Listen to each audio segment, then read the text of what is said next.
안녕하세요. 저희 채널에 오신 걸 환영합니다. 구독과 좋아요 부탁해요.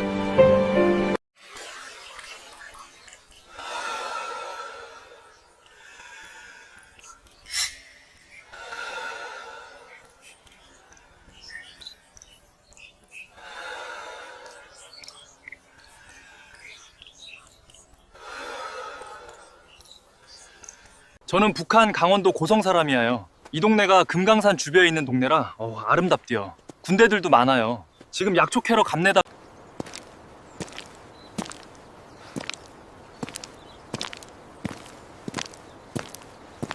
제가 사는 곳이 어딘지부터 말씀드려야 할 것 같아요. 북쪽 고성이에요. 저의 이름은 김호남이라고 합니다. 저희 영상이 나갈 때쯤이면 제가 다니던 길도 다 폐쇄가 된 시점이 되겠군요. 제 이야기를 시작하겠습니다. 저희 동네는 금강산 자락 아래 작은 마을인데 여기가 어떤 곳이냐면 군사분계선하고 직선으로 몇 킬로미터밖에 안 되는 곳이에요. 그러니까 산에 함부로 올라가는 것도 안 되고 어두워지면 돌아다니는 것도 안 되고 낯선 사람이 마을에 들어오면 그날로 신고가 들어가는 곳이에요. 능선마다 초소가 있고 밤엔 불빛 하나에도 군인들이 움직이는 곳이에요. 그런 곳에서 제가 그 굴을 발견한 거예요.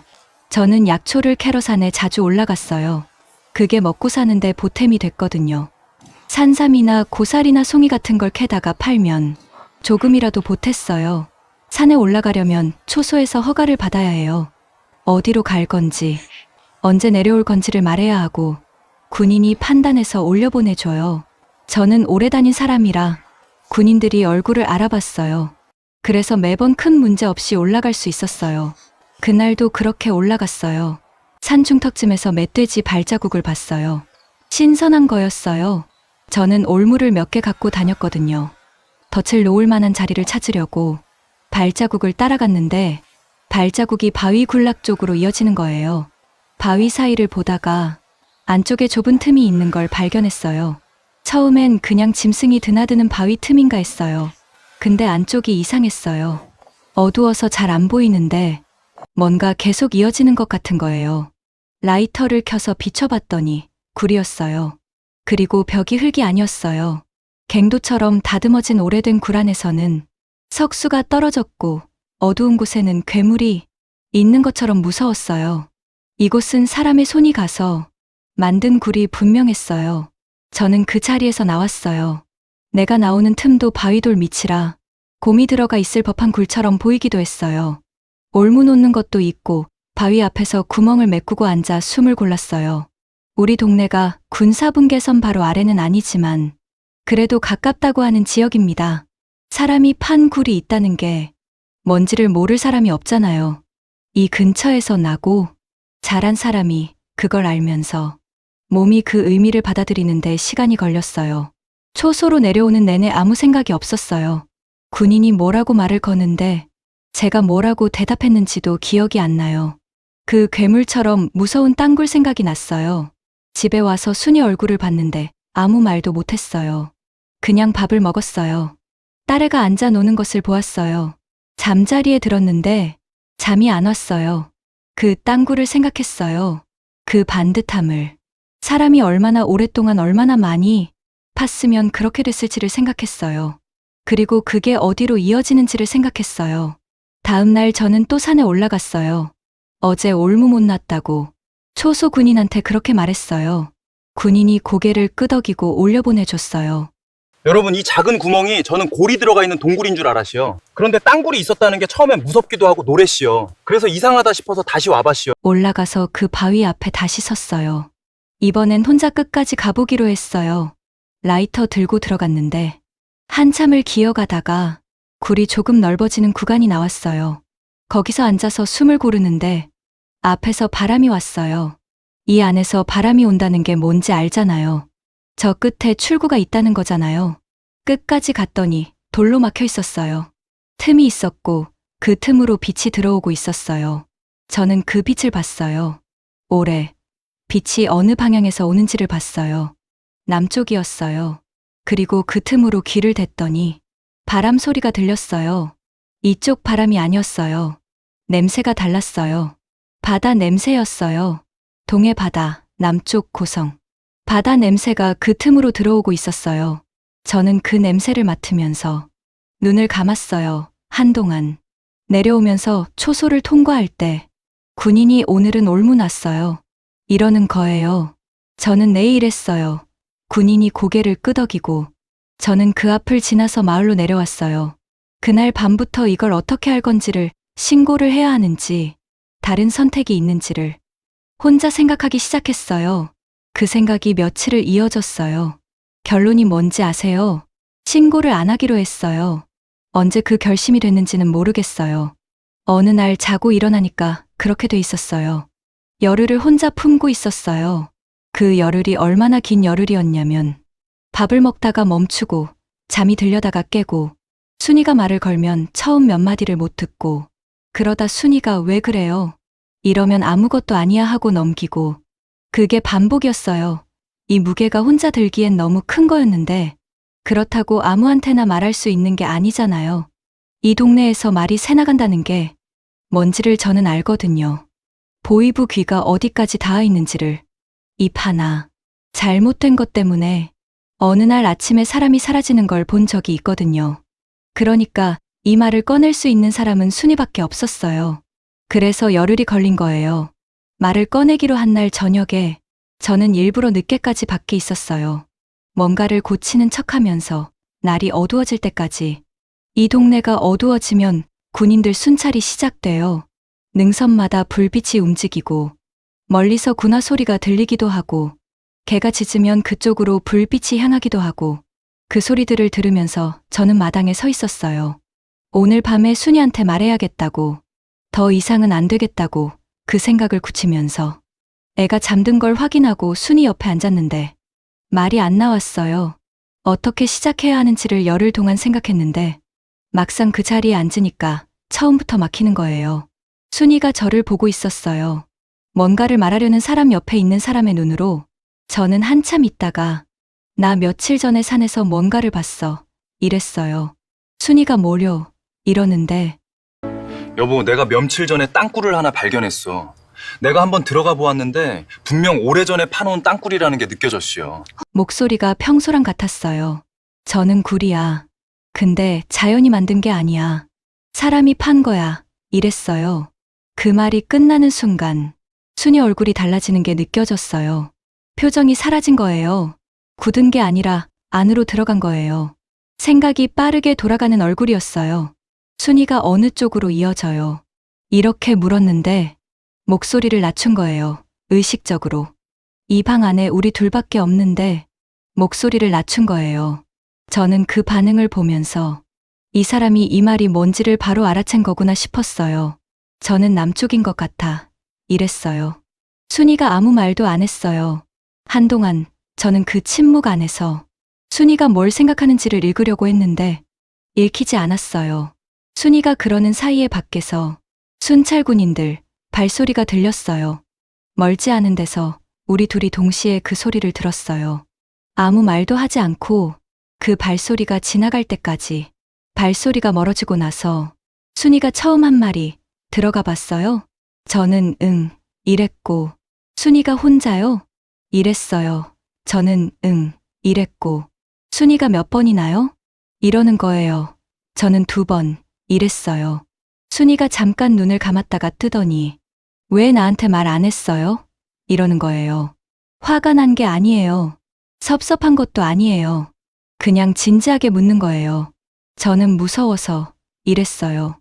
당신이 무서울까봐 이랬더니 순이가 천천히 고개를 저으면서 나는 안 무서워요. 이러는 거예요.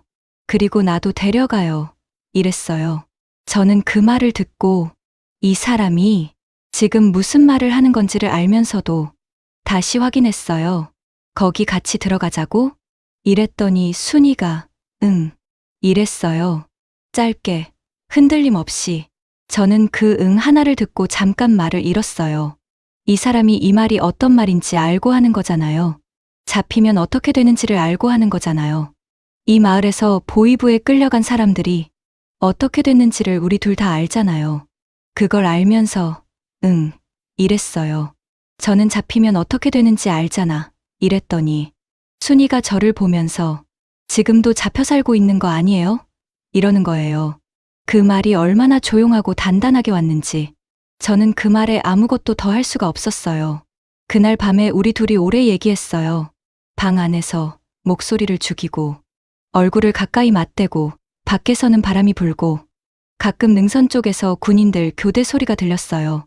그 소리가 들릴 때마다 우리 둘이 말을 멈추고 기다렸다가 다시 이어가고 그걸 몇 번이나 반복했어요. 그 안에서 우리가 나눈 얘기가 뭐냐면 그 굴이 어디까지 이어지는지, 저쪽에 뭐가 있는지, 우리가 거기서 할 수 있는 게 있는지, 그리고 잘못되면 어떻게 되는지, 그걸 다 알면서도 왜 해야 하는지 그런 얘기들이었어요. 결론이 뭐냐고요? 돌을 치워보자는 거였어요. 저쪽 출구를 막은 돌을 우리 손으로 치워보자는 거였어요. 그 결정을 하면서 우리 둘이 알고 있었어요. 이게 단순히 굴에 들어가는 게 아니라는 걸. 군사분계선 바로 아래 산 중턱에서 군인들이 능선마다 지키고 있는 그 산에서 우리 둘이 손으로 그 돌을 치운다는 게 뭔지를, 그게 발각되면 어떻게 되는지를 알면서 하기로 한 거예요. 우리가 쥐고 있는 이 비밀이 새어내 가면 우린 끝장이야. 그때 저는 이 사람이 두렵지 않은 게 아니라는 걸 알았어요. 두렵지만 그래도 해야겠다는 거였어요. 그게 다른 거잖아요. 두렵지 않은 것과 두려워도 하는 것은. 나를 잡은 건 순이가 먼저 말했어요. 모레 가요. 이러는 거예요. 저는 왜 모레냐고 했더니 순이가 내일은 그 군인 교대일이에요. 이러는 거예요. 저는 그 말을 듣고 순이를 봤어요. 이 사람이 군인들 교대 주기를 알고 있는 거예요. 언제부터 봐온 건지 저는 묻지 않았어요. 그냥 이 사람이 저보다 훨씬 오래 이 마을을 보고 있었구나 싶었어요. 살아남으려고 매일 조용히 그날 아침에 애를 이웃집에 맡기면서 순이가 아무렇지 않은 얼굴을 했어요. 오늘 산에 좀 다녀올 거예요. 하면서 이웃집 아주머니가 뭘 하러요. 이러는데 순이가 남편이 산삼 캐럿도 간대요 하면서 웃었어요. 그 웃음이 얼마나 자연스러웠는지 저는 그 옆에 서서 그 웃음을 들으면서 이 사람이 이렇게 웃을 수 있구나 싶었어요. 속에 뭘 품고 있으면서 이렇게 웃을 수 있구나.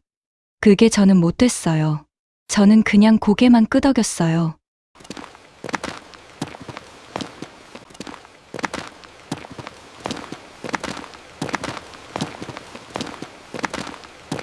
초소를 통과할 때 군인이 둘이서요? 이러는 거예요. 저는 아내가 같이 가겠다고 해서요. 이랬고 군인이 순이를 한번 보더니 총을 들고 우리 둘을 번갈아 봤어요. 그 시선이 얼마나 길었는지 저는 숨을 참고 있었어요. 순이가 그 옆에서 태연하게 서 있었어요. 군인이 약초나 캐지 말고 산짐승이나 덫에 걸리면 같이 먹어요. 라고 해서 웃었고 순이가 하는 말 쉽게 잡히진 않겠지만 잡으면요. 하고 받아쳤어요. 그렇게 통과했어요. 그 초소를 등지고 산으로 올라가는데 제 등이 젖어 있었어요. 땀이었어요. 올라가는 내내 말이 없었어요. 우리 둘이 발소리를 줄이면서 걸었어요. 군인들 초소가 능선마다 있으니까 소리가 크면 안 됐어요. 가끔 멀리서 교대하는 소리가 들렸고 그럴 때마다 우리 둘이 나무 뒤에 붙었다가 소리가 잦아들면 다시 걸었어요. 그 산길이 얼마나 익숙한 길이었는데 그날은 그 길이 전혀 다른 길처럼 느껴졌어요. 한 걸음 한 걸음이 전부 다 결정이었어요. 바위 앞에 도착했을 때 순이가 그 입구를 봤어요. 오래. 저는 순이 옆에서 그 얼굴을 봤어요. 천천히 들어가 봐. 너무 좁아. 괜찮아, 내가 뒤따라갈게.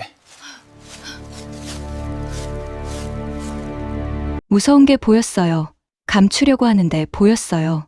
그래도 먼저 엎드린 건 순이었어요. 저보다 먼저. 저는 그 뒷모습을 보면서 따라 들어갔어요.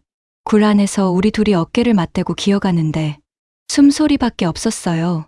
서로의 숨소리가 이렇게 크게 들린 적이 없었어요. 출구 앞에 닿았을 때 순이가 그 틈으로 들어오는 빛을 봤어요.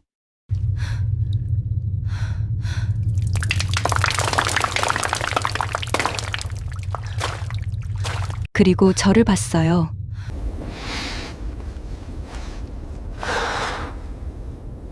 아무 말도 안 했는데 다 담겨 있었어요. 그 눈빛에 저는 고개를 끄덕였어요. 우리 둘이 돌을 빼기 시작했어요. 하나씩 소리가 나지 않게 돌이 움직일 때마다 숨을 참았어요. 먼지가 쏟아졌고 어둠 속에서 기침이 나오려는 걸 막았어요.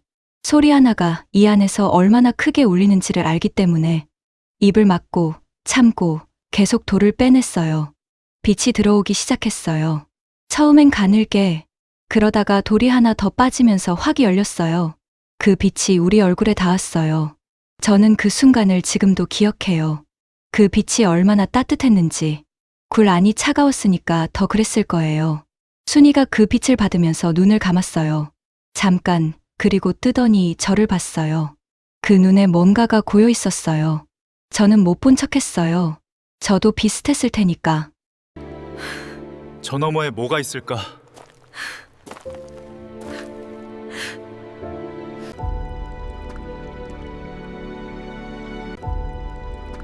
밖으로 나왔어요. 굴에서 기어나와서 일어섰을 때 나무들 사이로 하늘이 보였어요. 바람이 불었어요. 그리고 냄새가 왔어요.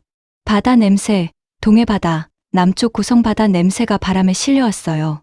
저는 그 냄새를 맡으면서 아무 말도 못했어요. 순이도 아무 말이 없었어요. 우리 둘이 그 자리에 서서 나무 사이로 보이는 하늘을 올려다봤어요. 같은 하늘이에요. 북쪽에서 보는 하늘이랑 남쪽에서 보는 하늘이 같은 하늘인데 이렇게 다른 데 서 있다는 게 그 생각이 왔어요. 저 아래로 내려가면 마을이 보일 것 같은 지형이었어요. 남쪽 고성 마을. 우리 마을이랑 이름이 같은 마을. 고성이에요. 북쪽도 고성이고 남쪽도 고성이에요. 그게 그날 거기 서서 처음으로 실감이 됐어요. 같은 이름을 가진 땅이 나뉘어 있다는 게, 그 사이에 우리가 귀여운 굴 하나가 있다는 게 말이 안 나왔어요. 말로 할 수 있는 게 아니었어요. 오래 있을 수 없었어요. 군인들 순찰 시간이 있으니까 우리 둘이 확인하고 다시 굴로 들어왔어요. 돌을 다시 쌓아놓고 나왔어요. 내려오기 전에 챙겨왔던 똑같은 옷으로 갈아입고 초소를 통과했어요. 군인이 오늘도 빈손이에요? 이러는 거예요. 저는 오늘은 약초만 캤어요. 이랬어요. 그 군인이 쯧 이러면서 웃었어요. 저도 웃었어요. 순이도 웃었어요.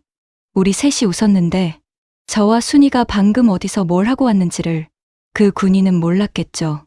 그 웃음이 끝나고 내려오는 길에 순이가 제 손을 잡았어요. 아무 말 없이 그냥 잡았어요. 저는 꼭 쥐었어요. 돌을 치우고 나서 며칠 동안 우리 둘이 그 얘기를 안 했어요. 집 안에서 밥을 먹으면서도 잠자리에 들어서도 그 얘기는 안 했어요. 근데 안 하는 게 잊은 게 아니에요. 둘 다 생각하고 있는데 말을 안 하는 거예요. 왜냐면 말을 꺼내는 순간 다음 단계로 가야 하거든요. 다음 단계가 뭔지를 우리 둘이 알면서 그게 무서워서 말을 안 하는 거예요. 그 며칠이 그런 며칠이었어요. 순이가 먼저 꺼냈어요. 어느 날 밤에 저쪽에 뭔가를 놓고 오면 어떻겠냐고. 저는 그 말을 기다리고 있었어요.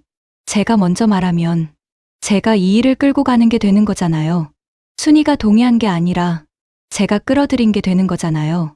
그게 싫었어요. 그래서 기다렸어요. 순이가 먼저 말할 때까지 순이가 먼저 말했어요. 그러니까 이건 우리 둘이 같이 간 거예요. 처음부터. 우리가 놓기로 한 게 산삼이었어요. 여보, 우리 그쪽에다 산삼을 한번 가져다 놓아볼까요? 그래도 될까?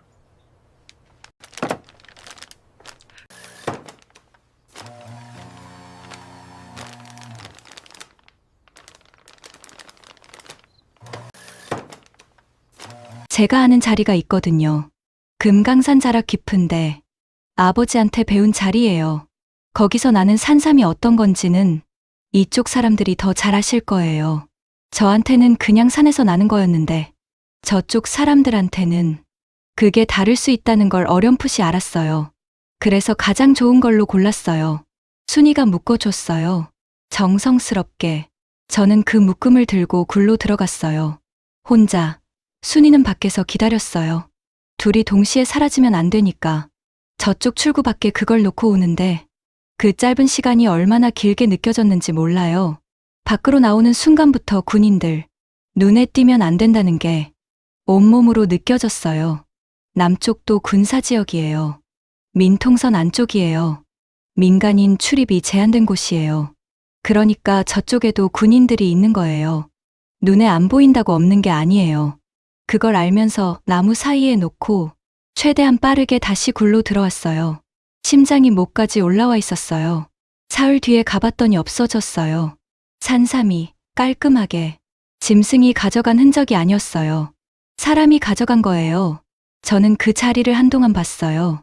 누군가 여기 왔다가 갔다는 게, 이쪽과 저쪽 사이에 뭔가가 오갔다는 게, 그게 실감이 됐어요. 그리고 그 자리에 뭔가가 있었어요. 작은 봉지였어요. 묶여있는. 저는 그걸 집어들고 손이 떨렸어요. 굴 안으로 들어와서 열어봤어요. 라면이었어요. 남쪽 라면. 봉지 라면 여러 개. 그리고 밑에 접힌 쪽지가 있었어요. 쪽지에 뭐라고 써있냐면 감사합니다 였어요. 그것만 감사합니다. 저는 그 두 글자를 손전등으로 비춰서 읽으면서 이게 우리 글이구나 싶었어요. 같은 글자예요. 우리가 쓰는 글자랑 같아요. 같은 말을 쓰는 사람이 저쪽에 있는 거예요. 그게 그 순간에 이상하게 뭉클했어요. 감사합니다 두 글자가 그렇게 크게 느껴진 적이 없었어요. 집에 와서 순이한테 라면을 꺼냈어요. 순이가 그걸 보더니 말이 없었어요. 한참 그러더니 쪽지를 달라고 했어요. 제가 건네줬더니 순이가 그걸 읽고 다시 읽고 접어서 손 안에 쥐었어요. 내놓지 않았어요. 그날 저녁에 그 라면을 끓였어요. 애한테도 줬어요. 애가 먹으면서 좋아했어요. 순이가 그 옆에서 애 먹는 걸 보는데 눈이 그랬어요. 저는 그 눈을 보면서 아무 말도 안 했어요. 할 수 있는 말이 없었어요. 그 다음부터 교환이 이어졌어요. 우리가 놓으면 저쪽에서 가져가고 저쪽에서 놓으면 우리가 가져오고 산삼 다음엔 고사리였고 송이가 났을 때는 송이를 가져다 놨어요. 저쪽에서는 라면이 오고 어느 날은 통조림이 왔고 어느 날은 약이 왔어요. 애가 그때 열이 좀 났었거든요. 우리가 쪽지에 적었어요. 아이가 아픈데 약이 있으면 좋겠다고. 그 다음에 갔더니 약이 있었어요. 어린아이 해열제랑 감기약이. 저는 그 약봉지를 들고 굴 안에서 한동안 나오지 못했어요. 어느 날 저쪽에서 쪽지에 이런 말이 왔어요. 직접 만날 수 있어요? 라고. 저는 그 쪽지를 순이한테 보여줬고. 어떻게 했으면 좋을까? 여보, 순이가 읽더니 저를 봤어요. 우리 둘이 한동안 말이 없었어요. 직접 만난다는 게 뭔지를 알잖아요. 쪽지를 주고받는 것과 얼굴을 보는 건 차원이 다른 거잖아요. 그게 더 위험한 거잖아요. 저쪽도 알 텐데. 그래도 만나자고 한 거잖아요. 우리가 어떤 사람인지를 알고 싶은 거잖아요. 저는 순이 눈을 봤어요. 순이가 고개를 끄덕였어요. 저도 끄덕였어요. 많이 먹어라. 많이 먹어라.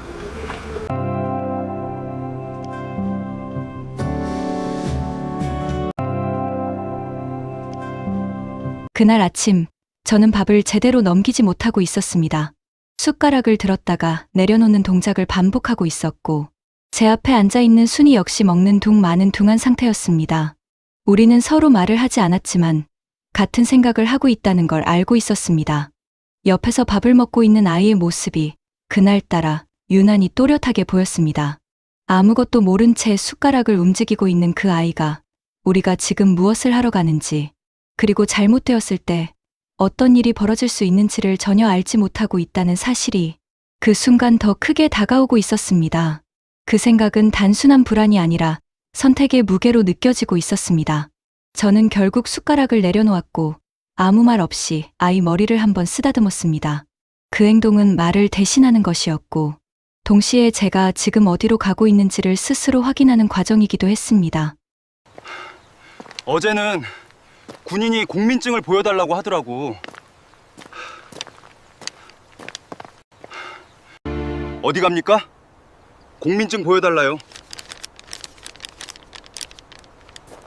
초소를 통과하는 과정은 평소와 달랐습니다. 군인의 얼굴이 낯설었습니다. 교대로 새로 배치된 인원이었고 저를 알아보지 못하고 있었습니다. 신분증을 요구받는 순간부터 저는 이미 긴장 상태에 들어가고 있었습니다. 그는 신분증을 받아 들고 한참 동안 들여다보았고 순이의 것도 확인했습니다. 질문은 단순했습니다. 어디로 가느냐는 것이었습니다. 저는 약초 캐러 간다고 답했습니다.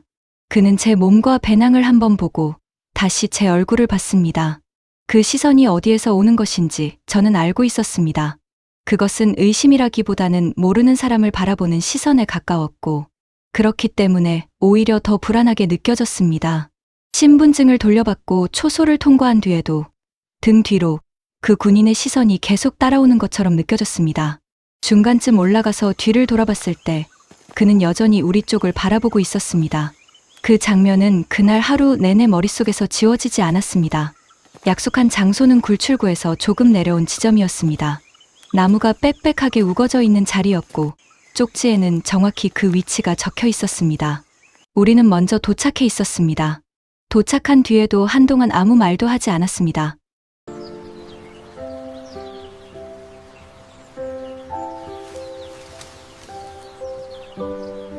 남조선 사람들은 어떤 사람들일까? 만나보면 알겠지만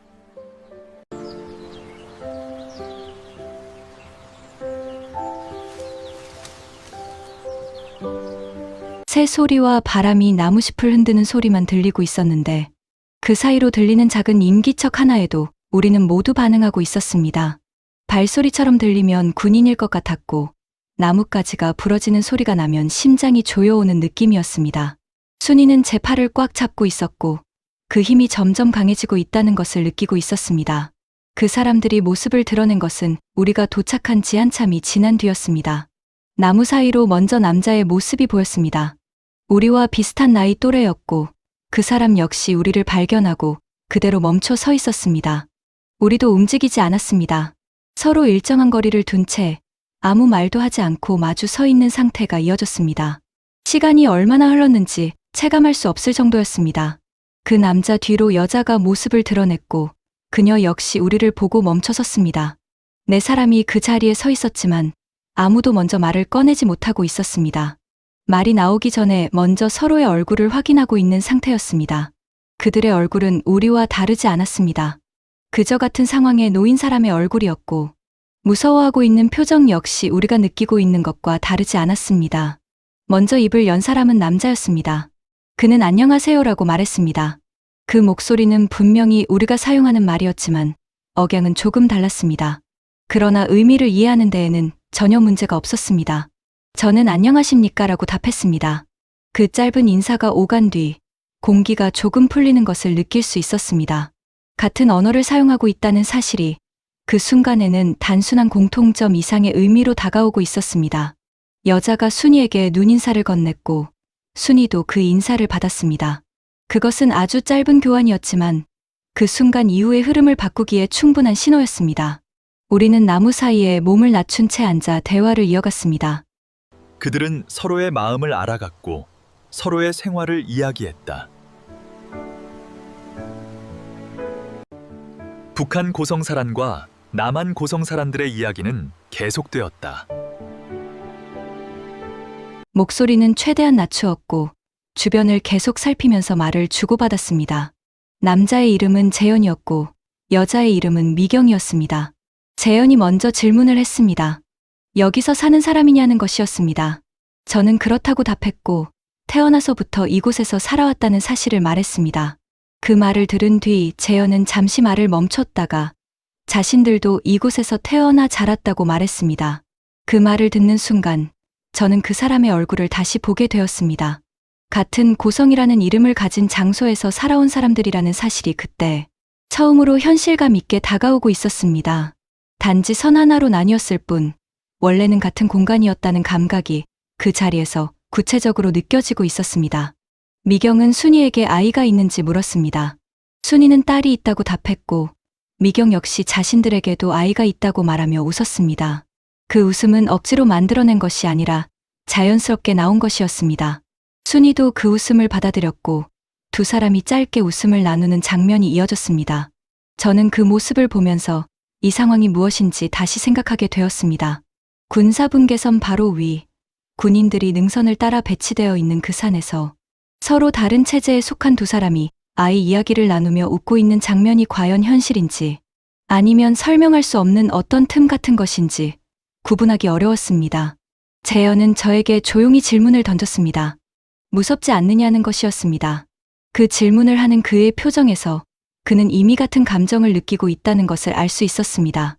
저는 솔직하게 무섭다고 답했습니다. 그는 다시 물었습니다. 그럼에도 불구하고 왜 이 일을 하고 있느냐고. 그 질문에 대해 저는 바로 대답하지 못했습니다. 이유를 설명할 수 있는 종류의 일이 아니었기 때문입니다. 특별한 계기가 있었던 것도 아니고 분명한 목적이 있었던 것도 아니었습니다.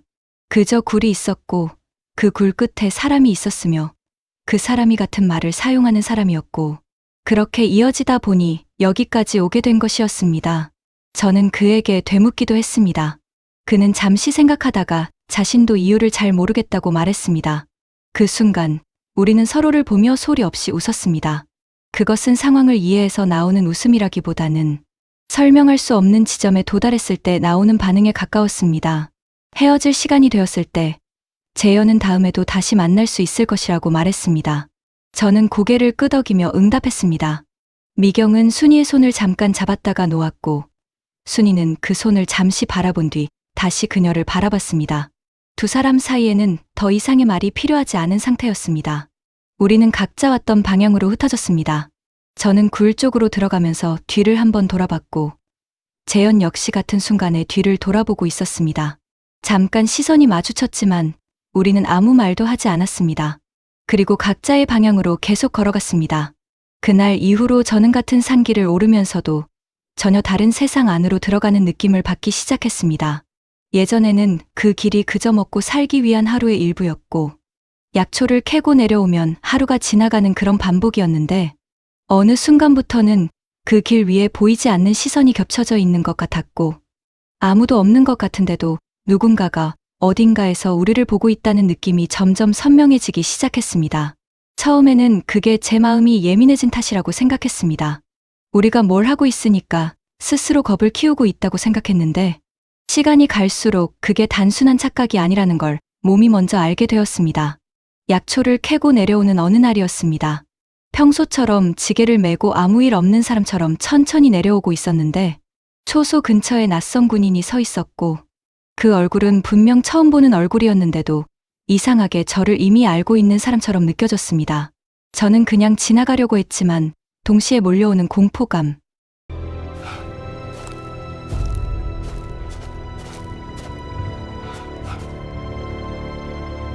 그 사람이 저를 불렀고 그 짧은 한마디가 떨어지는 순간 온몸의 감각이 그쪽으로 몰리는 느낌이 들었습니다. 그 사람이 지게를 보면서 어디서 캐왔느냐고 물었을 때 저는 늘 가던 산 이름을 말했지만 입으로는 익숙한 말을 하면서도 머릿속에서는 완전히 다른 계산이 돌아가고 있었습니다.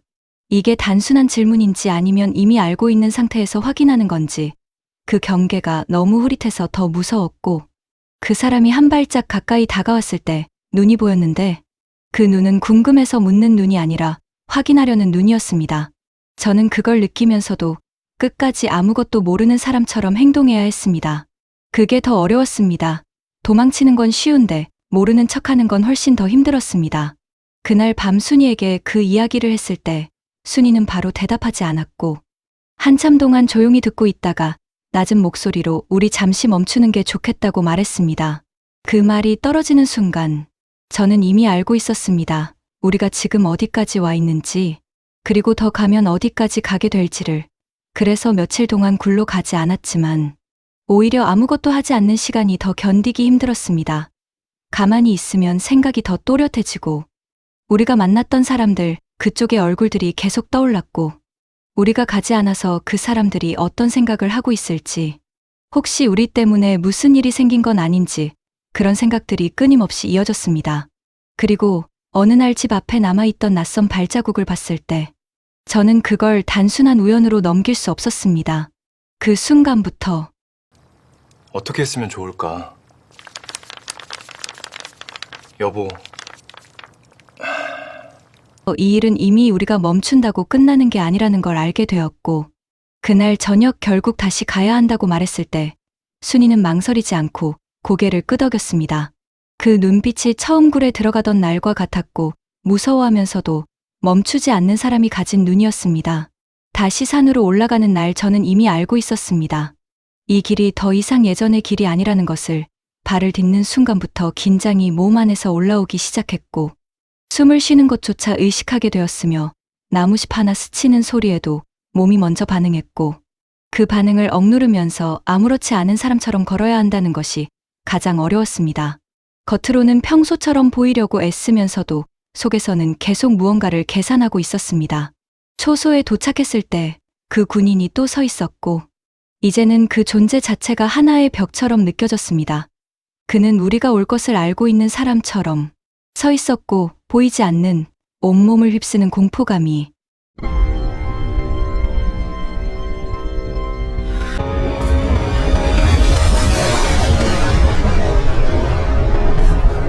우리가 가까이 가기도 전에 시선이 먼저 와 있었습니다. 저는 눈을 피하지 않으면서도 오래 마주치지 않는 그 애매한 경계를 유지하려고 했고 그 짧은 순간들이 너무 길게 느껴졌습니다.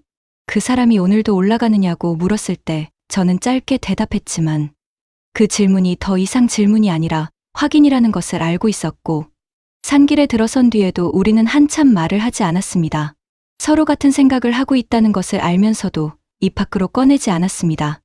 뒤를 돌아보지 않으려고 했지만 결국 멈춰서 돌아보았을 때 아무도 없다는 사실이 오히려 더 무서웠고 보이지 않는다는 것이 더 위험하다는 것을 그날 처음으로 확실히 느꼈습니다. 그날 우리는 단순히 산을 오르는 것이 아니라 보이지 않는 누군가의 시선과 발걸음에 쫓기듯 움직이고 있었고 그 감각은 점점 더 선명해지고 있었습니다. 그리고 그 순간부터 우리는 이미 돌아갈 수 없는 길 위에 올라와 있다는 것을 알게 되었습니다. 한참을 올라가던 중에 순이가 제 팔을 꽉 잡았습니다. 그 힘이 평소와는 전혀 달랐기 때문에 저는 그제야 걸음을 멈추었고 천천히 뒤를 돌아보았습니다. 하지만 아무도 보이지 않았습니다. 그런데도 저는 분명히 들었습니다. 아주 미세했지만 분명히 사람이 밟는 소리.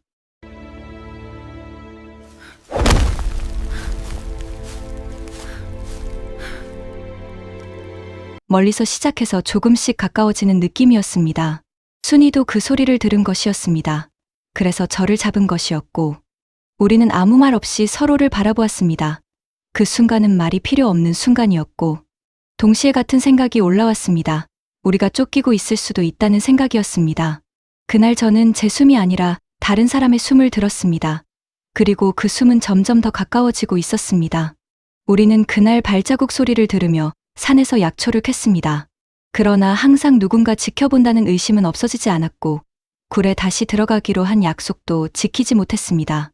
창고에 숨겨둔 물건들을 다시 나르기로 한 것도 어렵게 내려온 물건들이라 옮긴다는 것도 그리 쉬운 일도 아니었습니다. 저는 결단을 해야 했습니다. 이 방법으로 계속 살 수 있을까?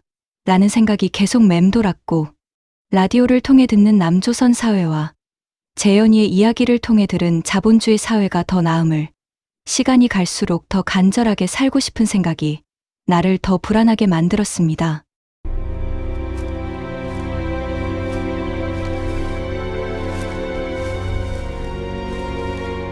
그리고 저는 혼자 산에 올라가 재현이네와의 약속 장소에 산삼과 함께 편지를 남겼습니다. 더 이상 군인들이 경계가 심하니까 우리 딸애를 맡아서 여기보다 발전된 좋은 사회에서 더 공부를 잘 시켜줄 수 있냐는 질문과 함께 답을 기다린다는 편지를 남겼습니다. 그리고 며칠 후 다시 그 자리에 가보니 박스와 함께 그 안에 편지가 놓여 있었습니다. 재현이의 편지였습니다. 탈북민 지원단체도 많고 정부에서 공부를 시켜주는 정책이 있어 마음 놓아도 될 것 같다고 자신이 삼촌이 되어 잘 돌봐주겠다고 쓰여 있었습니다.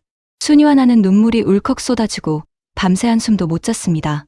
우리 딸과 갈라져야 하는 순간이 다가올수록 10살밖에 안 된 딸을 내가 키운다고 이 사회에서는 영원히 갇힌 울타리와 감시 속에서 헤어나지 못할 것이라는 것을 나는 너무나도 잘 알았습니다.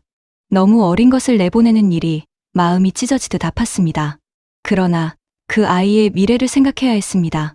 어떻게 해야 할지 결정을 내리지 못하는 그 흘러가는 시간 속에 순이도 같았을 것이었습니다. 그 선택은 어느 날 갑자기 나온 것이 아니었습니다. 이미 오래전부터 우리는 같은 이야기를 다른 방식으로 반복하고 있었습니다. 라디오에서 들려오던 목소리들, 굴 너머에서 만났던 사람들의 얼굴, 그리고 그들이 살고 있는 방식, 그 모든 것들이 쌓이면서 우리는 하나의 질문을 계속 피하고 있었습니다. 우리는 어디까지 갈 수 있는가? 감시는 점점 더 가까워지고 있었습니다. 눈에 보이지 않는 상태였지만 그 존재는 분명해지고 있었습니다. 산길에서 느껴지던 시선, 초소에서의 멈칫하는 순간들, 집 주변에 남겨진 흔적들, 그것들은 하나로 이어지고 있었고, 이제는 우연이라고 생각할 수 없는 수준까지 와 있었습니다. 그때부터 우리는 선택을 미루고 있지 않았습니다. 단지 언제 말할 것인가를 정하지 못하고 있었을 뿐이었습니다. 그날 밤, 아이가 잠든 뒤, 저는 먼저 말을 꺼냈습니다.